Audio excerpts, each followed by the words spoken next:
Hey y'all, and welcome to my YouTube channel, my YouTube channel. This is just a random video when nobody's here at home, and I like to talk to myself, so I just thought, why not I just talk and I put it in a video. So what I want to talk about right now is my current job. I'm a hostess. I can't say where I work at because, well, for one, safety reasons, not that anybody's probably gonna watch this, and for two, because I'm not allowed to say it. And I should take this bun off my head too. So I'm a hostess in a pretty okay restaurant. I used to be a hostess at an Islands. I can say that now, I don't work there. I used to be a hostess at an Islands, and now compared to Islands, this place is pretty on a better scale than Islands. And let me say, I'm enjoying it a lot, because who would have thought you would have benefits with the hostess job? So I'm really liking it, and we get raises. But the people, they're difficult, as people usually are, you know. If you're a hostess, you know that people are difficult. My main issue right now, my main problem of what people are like trying me about is that they always try to sit like, okay, we can only take a certain amount of people. Let's just say it's like 30, and they'll be trying to get like more than 30 people in their party, and I'm like, what if we come separate, like 5 minutes apart? Ma'am, you're still gonna want to sit next to each other and be on the same tab. That's still the same party. I don't understand what they don't get about that. Oh, another pet peeve. So people don't count their kids. Like, where are they gonna sit? Because where I work, like, obviously there's tables that you can sit like only 2 people on there. So when you make a reservation for 2 people and you know damn well you're bringing little Johnny, where is he gonna sit? In your lap? Because you're gonna be mad if I be like, oh, here's your table for 2, because that's what you said, for 2, and you're like, no, I have, what about Johnny? You should have thought about Johnny when you were making the reservation. Isn't he a person? Doesn't he take up a seat? Like, I had to explain that earlier. I was nice about it. I wasn't rude about it. I was like, ma'am, she was like, oh, it's 2 and a baby, and this baby was in a big ass stroller, and I wasn't gonna be able to sit her at a 2-seater. I'm like, oh, okay, so for 3 people? She was like, oh, it's just a baby. And I was like, oh yeah, but if they take up any amount of space, then we just count them. And she was like, under her breath, she was kind of like, oh, babies count? Yes, babies count.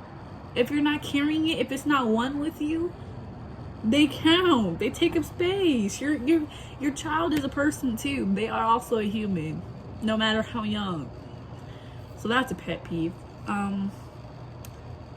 But let's stop talking about pet peeves. Let's talk about things that I love.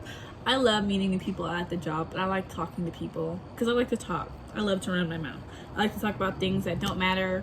I like to hear other people talk when it's about important stuff. Well, not important stuff. Sometimes I like to hear people talk about nonsense. I just like to hear people talk, and I like to talk myself. Yeah. So that's that.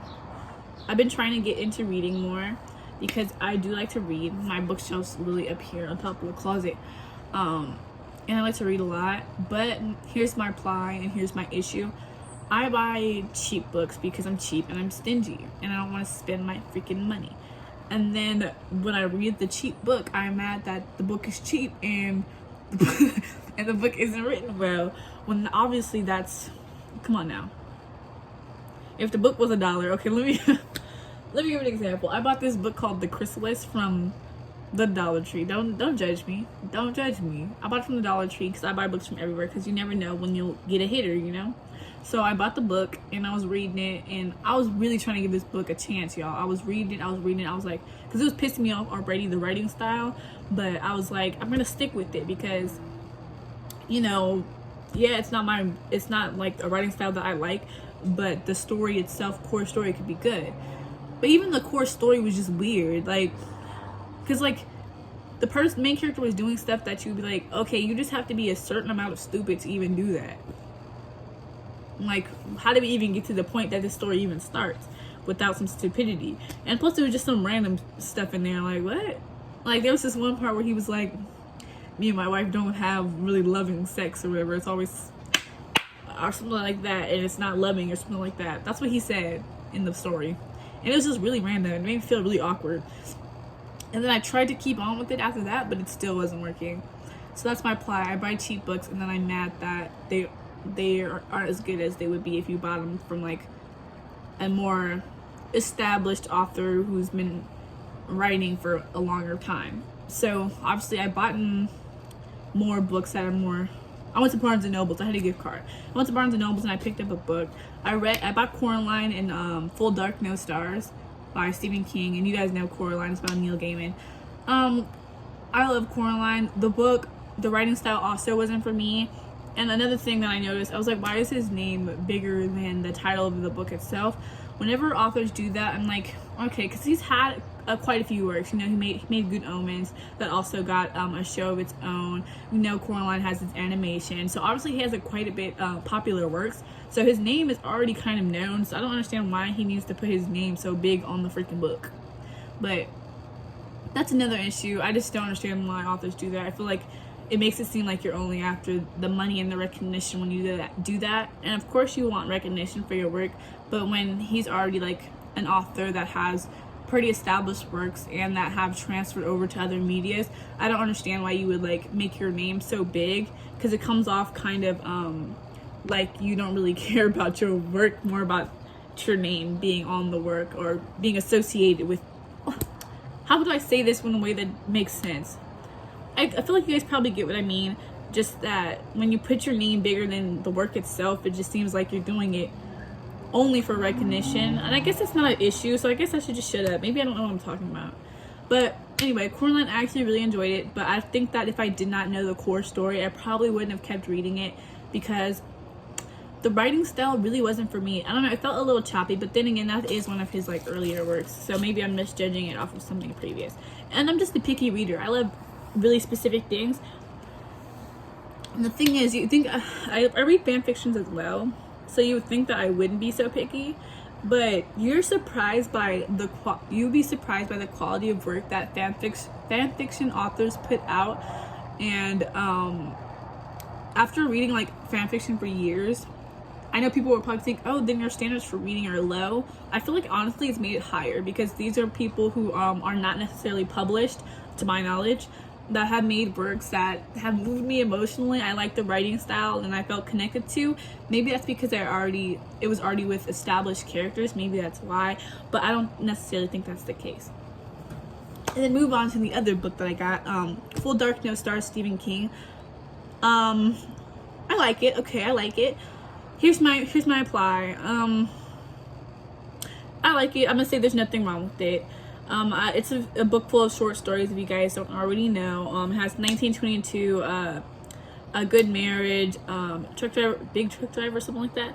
That's the one I have my issue to. It's like this woman who gets, you know, raped, and literally, she goes on a revenge. She gets her revenge or whatever, but for some reason I just could not read the story without being uncomfortable. Maybe that was the point of the story, but just how he read about it in certain parts, I really just didn't like, and it just made me like, ooh. And I'm just like, maybe that was the intention. Maybe that's the intention, and I was just picking it up wrong. But as a woman myself and reading it, because like even the scene itself wasn't what made me like uncomfortable. It was more after it and kind of how he wrote. You guys just have to read it to understand. But it was just making me like, But obviously I still read it because I wanted to complete what I start. And it was still, this book overall, the stories overall are good. And I feel like I got my money's worth when I bought the book, because the stories are pretty good. It was just that one story that made me like,